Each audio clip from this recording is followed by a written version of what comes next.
சுழன்று மேற்பின்னது உலகு, அதனால் உழந்தும் உழவே தலை. வணக்கம்.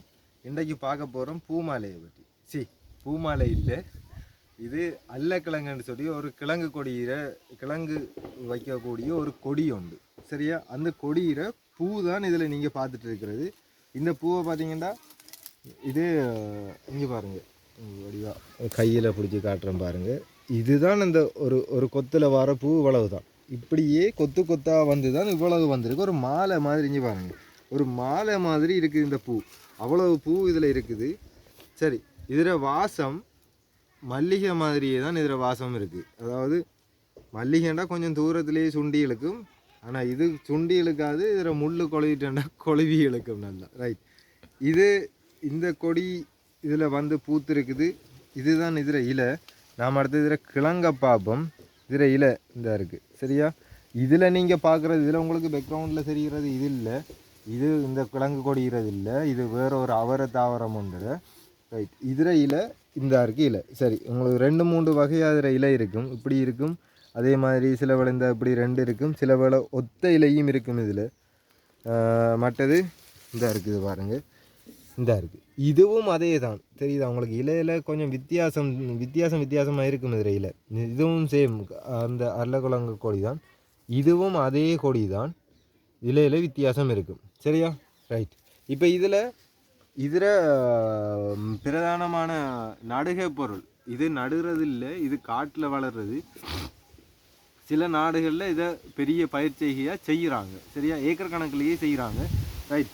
இதில் நடுகை பொருள்னு பார்த்தா இதில் அந்த கரணன்னு சொல்லுவோம். அதாவது ராசவள்ளி கிழங்கு உங்களுக்கு தெரிஞ்சிருந்தால், ராசவள்ளி கிழங்கு அந்த கொடியில் இலையில இருந்து சின்ன கிழங்கு மாதிரி ஒன்று வந்திருக்கும். அதுதான் அதில் இருந்து முளைச்சி வளரக்கூடியது. சரியா? மற்றது அந்த கொடியில் அடியில் இருக்கிற கிழங்குல இருந்தும் வளரும். அதே மாதிரி இது வளர்றது எப்படின்னு சொன்னால், நான் பார்த்ததுக்கு, நான் காட்டில் இதை கிண்டி எடுத்து சாப்பாட்டுக்கு எடுத்துருக்கிறோம். அதனால் சொல்கிறேன், இது முதல் வருஷம் வளர்ந்த கொடின்னு சொன்னால் ஒரு இந்த அளவு கிழங்கு இருக்கும். கிட்டத்தட்ட ஒரு 300-400 கிராம் இருக்கக்கூடிய அளவு கிழங்கு இருக்கும். அதே கிழங்குலேருந்து திரும்ப வளர்ந்து அடுத்த வருஷம் வளர்ந்து வந்திருந்தேன்னு சொன்னால், அந்த பழைய கிழங்கு இந்த அளவில் அந்த கிழங்கு இருக்கும், சூம்பினபடி இருக்கும், அந்த கிழங்கு செயலிழந்திருக்கும். புதுசாக வச்ச கிழங்கு இந்த அளவுக்கு வந்திருக்கும். சரியா? இன்னொரு வருஷமும் போயிருந்தால் இன்னும் நீளமாக வரும். கிழங்கு மட்டுமே இந்த அளவுக்கு வரும். ஒரு 2-2.5 கிலோ அளவுக்கு கிழங்கு இருக்கும். அப்போ அதுக்கு முன்னுக்கு இருந்த கிழங்கு சூம்பின மாதிரி இருக்கும். அதுக்கு முதல் வருஷம் இருந்த கிழங்கு கிட்டத்தட்ட அழிவடைஞ்ச கணக்குக்கு போயிருக்கும். சரியா? இது நான் பார்த்தது. சரி, அப்போ இது கிழங்குல இருந்து, இது வச்சிருக்கிற கிழங்கு, இந்த அடியில இருந்து வரக்கூடிய கிழங்குல இருந்து இந்த இருக்குது. இது அடி பாருங்க, இந்த இருக்குது இந்த கொடியிற அடி தான். இந்த இதில் கீழே இருக்கக்கூடிய கிழங்குல இருந்தும் திரும்ப அடுத்த வருஷம் இது வளர்ந்து வரலாம். அதே நேரம் இப்படி இலைக்கிடையில இருந்து கரணன்னு சொல்லுவோம். இலைக்கிடையில இருந்து சின்ன கிழங்கு மாதிரி வரும். இந்த இதில் இருக்குது, இந்த இதில் வந்துருக்குது. இது பாருங்கள், இதுவும் ஒரு கிழங்கு, இதே ஷேப்பில் தான் இதில் கிழங்கு இருக்க போகுது. இதுவும் ஒரு கிழங்கு மாதிரி இருக்குது. இது கிழங்கு மாதிரி வந்து அதிலிருந்து வேரும் வந்திருக்கு. இந்த இருக்குது, இதில் தெளிவாக தெரியும். இது அந்த கிழங்கு மாதிரி வந்து அதிலிருந்து வேரும் வந்திருக்குது. தெரியுதா? கிழங்கு மாதிரி வந்தது. ரைட், கிழங்கு மாதிரி வந்து இதில் வேரும் வந்திருக்கு. ரைட், இதில் இந்த கருணக்கிழங்கு கொஞ்சம் பெருசாக இருக்கிறது பார்ப்போம். இதில் பாருங்கள், இந்த இருக்குது, எல்லாம் அதே கொடி தானே? ரைட், அதே கொடின்னு சொன்னால் அதே அல்லக்கிழங்கு கொடி தான், வேறு கொடி. சரி, இந்த இருக்குது. இதில் இருந்து திரும்ப முளைச்சி வரும். சரியா? இதிலேருந்து திரும்ப இது கீழே விழும், இது நிலத்தில் விழும். இந்த கொடி ஒரு கட்டத்துக்கு மேலே தானாகவே கருகி போயிடும். இதிலேருந்து கீழே விழும். இந்த பாருங்க. சரியா?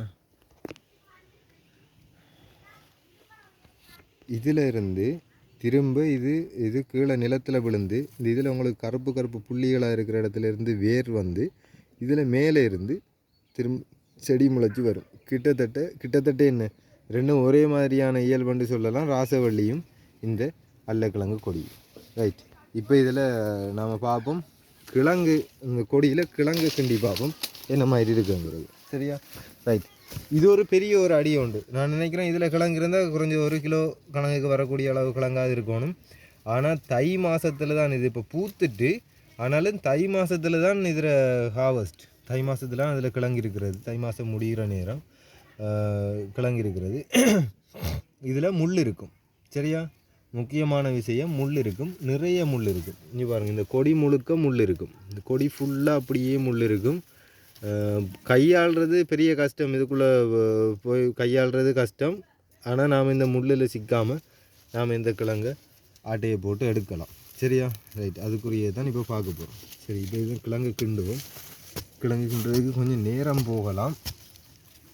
அதனால் போஸ்ட் பண்ணி நாங்கள் கிழங்கு தொடங்குகிற நேரம் வரைக்குள்ளே காட்டுறோம். ரைட், அதோட என்னென்னு சொன்னால், இது கிழங்கு தொடங்குற இது கீழே கிழங்கு இருக்கும், நீளமாக இருக்கும், மேலே இருந்து கீழே நோக்கி போயிருக்கும் அந்த கிழங்கு. இந்த கிழங்கு நம்ம கண்ணுக்கு நில மட்டத்திலிருந்து கிழங்கு ஒரு அரை அடிக்கு கீழே தான் பெரும்பாலும் இருக்கிறது. அரை அடி கீழே தொடங்கி ஒரு அடி நீளத்துக்கு கிழங்கு இருக்கும். அப்போ கிட்டத்தட்ட 1.5 அடி நீளத்துக்கு கிண்ட வேண்டியதாக இருக்கும் இது. சரியா? இந்த இதில் கிழங்கு தொடங்கிட்டு, ரைட், இது கொஞ்சம் கிட்டே கிழங்கு தொடங்கிட்டுன்னு நினைக்கிறேன். இந்த வேர் இருக்குது அப்படின்னு சொன்னால் இதில் கிழங்கு தொடங்கிட்டு. சரியா? ரைட், இது கிழங்கு ஓரளவு நான் காட்டுறது கொஞ்சம் கவனமாக எடுக்கணும். ஓரளவுக்கு வந்துட்டு போஸ்ட் பண்ணி காட்டுறோம். இதை லேசாக நாம் நினைக்கிற மாதிரி சும்மா கிண்டி எடுக்க இயலாது, மண்வெட்டியால் தான் கிண்டணும். இதை கிண்டுவோம், முழுசாக கிண்டி போட்டு ஏழுமான அளவு கிண்டி போட்டு பார்ப்போம் இது. சரியா? இப்போ ஒரு 1.5 அடி ஆழத்துக்கு மண்வெட்டியால் கிண்டி எடுத்துருக்குறோம். சரியா? இப்போ இனி இதை பார்ப்போம், வடிவம் உங்களுக்கு கிளியராக தெரியும். சரியா? இது உங்களுக்கு பார்க்குறதுக்கும் கொஞ்சம் இன்ட்ரெஸ்டாக இருக்கணுமே, அதுக்காகத்தான் இப்படி வடிவாக நீட்டாக இது கொஞ்சம் புதைபொருள் ஆராய்ச்சி செய்கிற மாதிரி எடுத்து காட்டுறேன். ரைட், இதில் இந்த பார்த்தீங்கன்னு சொன்னால் இதோட இந்த கிழங்கு தொடங்குதுன்னு நினைக்கிறேன். நீங்கள் பார்க்குற மாதிரி தான் நானும் பார்க்குறேன். நான் சில போல் கிழங்குல குத்தி கிழங்கு டேமேஜ் பண்ணுன்னா மன்னிச்சு கொள்ளுங்கள். சரி, இந்தா இருக்குது. ரைட், கிழங்கு தொடங்கிட்டு. சரியா? நான் ஒரு சைட்டாலேயே இதை கொண்டு போகிறேன். கிழங்கை முழுசாக பார்க்கக்கூடிய மாதிரி இருக்கும் மாதிரி அது பார்க்கணும். திரும்பவும் கிண்ட வேண்டி வரலாம். இதுக்குள்ளே என்னது?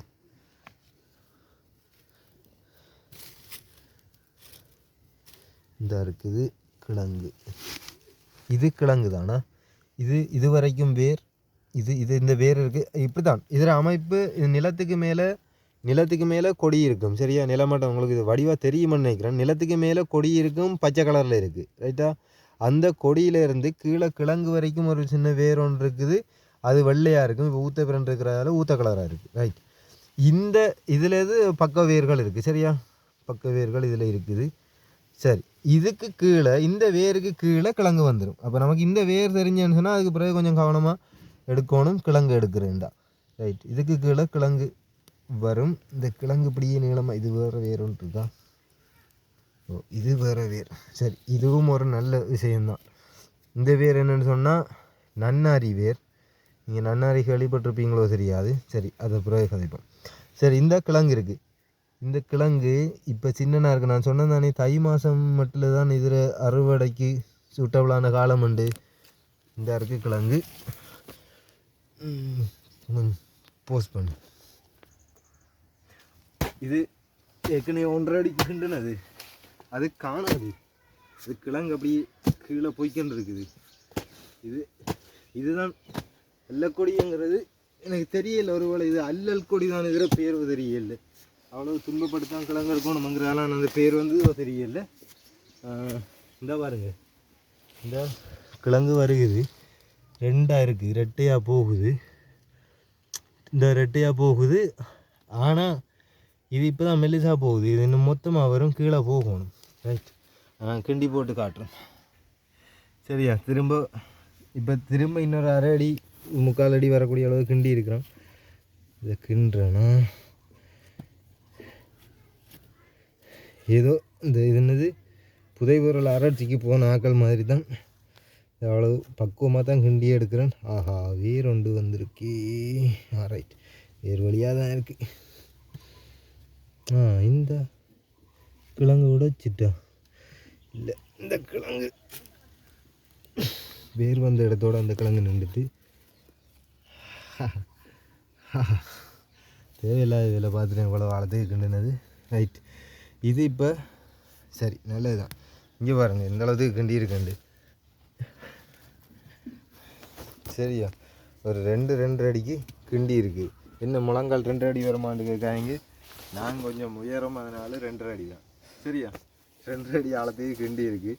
ரைட், இப்போ ஓகே, நல்லது தான். இல்லாட்டி இன்னும் கொஞ்சம் கிண்டுன்னு சொன்னால் பெரிய கஷ்டமாக போயிருக்கும். சரி, இதில் இது தாய்க்கிழங்குன்னு சொல்கிறது, அதாவது இதுதான் இதில் உள்ள கிழங்கு. இந்த கிழங்குல இருந்து தான், இந்த கிழங்கோட சத்தை பயன்படுத்தி தான் இந்த கொடி வளர்ந்துருக்கு. சரியா, ரைட். இந்த கொடி இப்போ வச்சு கொண்டிருக்கிற கிழங்கு இந்த கிழங்கு. சரியா, நான் சொன்ன மாதிரி இது கிட்டத்தட்ட 2-3 மாதம் வளர்ந்துட்டு, 2 மாதம் 2.5 மாதம் வளர்ந்து அதுக்கு பிறகு தான் கிழங்கு வைக்க தொடங்கும். கிழங்கு வைக்க தொடங்குன்னு சொன்னால் இன்னும் 1 மாதத்துக்கு கிட்ட டைம் இருக்குது இந்த கிழங்கு ஹார்வெஸ்ட் பண்ணுறதுக்கு, பிடுங்குறதுக்கு, அறுவடை செய்கிறதுக்கு. அதனால் இது இப்போ தான் கிழங்கு வைக்க தொடங்கியிருக்கு. வந்து கடைசியாக ஒரு வேர் ஒன்று நின்றது, அந்த வேரில் முட்டி இது நிற்கிது. சரியா, இது இந்த பழைய கிழங்கு மாதிரி 2 மடங்குக்கு இந்த கிழங்கு வளரலாம். சரியா, அப்போ நான் சொன்ன கணக்கின்படி இது ஒரு 300 கிராம் 400 கிராம் வரைக்கும் இருக்கும். இப்போ இது கொஞ்சம் சூம்பிட்டு, என்னென்னு சொன்னால் இதில் உள்ள சத்து இழுத்து தான் அந்த கொடி வேகமாக வளரும். அதனால் இது கொஞ்சம் சுருங்கி இருக்குது பாருங்கள், இதில் சுருக்கங்கள் தெரியுது. இந்த கொடி சூம்பி சுருங்கி இருக்குது. சரியா, இந்த கொடி அப்படி சுருங்கி இல்லை, உருளைக்கிழங்கு மாதிரி நல்ல பொலிஷாக இருக்குது. ரைட், அப்போ இதே மாதிரி குறைஞ்சது 2 மடங்கு இந்த கிழங்கு வரணும். அப்போ இந்த கிழங்கு ஒரு 3/4 கிலோ கணக்குக்கு வரக்கூடிய அளவு கிழங்கு தான். சரி, இப்போ இதில் இந்த கிழங்கு எடுத்தோம்னு சொன்னால் இந்த கிழங்கு சாப்பிட்றதுக்கு உதவாது. ஏனென்றா இந்த கிழங்கு இப்போ கூடுதலான சுணத்தன்மை இருக்கும், அதாவது அலத்துறது, நாக்கில் அலத்துறது, வாயில் வைக்கலாமல் இருக்கும், அந்த பிரச்சனை இருக்குது. இந்த கிழங்கை தான் எடுக்கலாம். ஆனால் இந்த கிழங்கு சின்ன கிழங்கு, இந்த கிழங்கு அவிச்சோம்னு சொன்னால் டக்குன்னு கரைஞ்சி போயிடும். சரியா, இப்போ நாம் இதில் எடுத்திருக்கிற 2 கிழங்குமே பாவிக்கிறதுக்கு உதவாது. சரியா, வேலும்னு சொன்னால் அடுத்த மாதம் தை மாதம் முடிகிறதுக்குள்ள உங்களுக்கு இன்னொரு வீடியோ வந்து போடுறோம். நன்றி, வணக்கம். சரி, நன்றி சொன்னாலும் பரவாயில்ல, நீங்கள் அப்புறம் என்ன திட்டாமல் இருக்கணும் இல்லை, அதுக்காக சொல்கிறேன். ரைட், இந்த கிழங்கு சுனைக்குமென்று சொன்னேன் நான், அவிச்சு சாப்பிடைக்கையும் சுனைக்கும். இந்த கிழங்கும் சுனைக்கும் தான், ஆனால் அவிச்சா சுனை வராது. பச்சையாக வாயில் வச்சிங்கன்னு சொன்னால் நீங்கள் 2 நாளைக்கு ஓடி திரிய வேண்டி இருக்கும், அந்தளவுக்கு இதில் சுனைக்கும், வளர்த்தும். சரி, அந்த பிரச்சனை இருக்குது. ரைட், இந்த கிழங்குல பாருங்கள், இதில் சின்ன சின்ன முகல்கள் வந்திருக்கு. இதில் வேலை இன்னும் முடியலை. இந்த கிழங்கு திரும்பவும் ஒரு 4 கொடி வளர்கிறதுக்கு ரெடியாக தான் இருக்குது இந்த கிழங்கு. சரி, இப்போ என்ன செய்ய போகிறோம்னு சொன்னால் இதை கொண்டு போய் இன்னொரு இடத்துல நான் நட்ட போகிறேன். நட்டி ஒரு பார்ப்போம், ஒரு மொடகனா செய்கிறதுக்கு ஒரு வழி ஒன்று பிளான் பண்ணுறேன், செய்து பார்ப்போம். சரியாக வந்தேன்னு சொன்னால் நான் உங்களுக்கு இதையும் ஒரு வீடியோவாக உங்களுக்கு பிறகு காட்டுறேன். இப்படியே ஒரே விஷயத்தை வச்சு திரும்ப திரும்ப 4 வீடியோ மேக் பண்ணிடுவான்னு யோசிக்காதீங்க. எனக்கு இன்ட்ரெஸ்டாக இருக்கிற விஷயங்களை செய்கிறேன், அதை காட்டுறேன் உங்களுக்கு. ஓகே, நன்றி, வணக்கம்.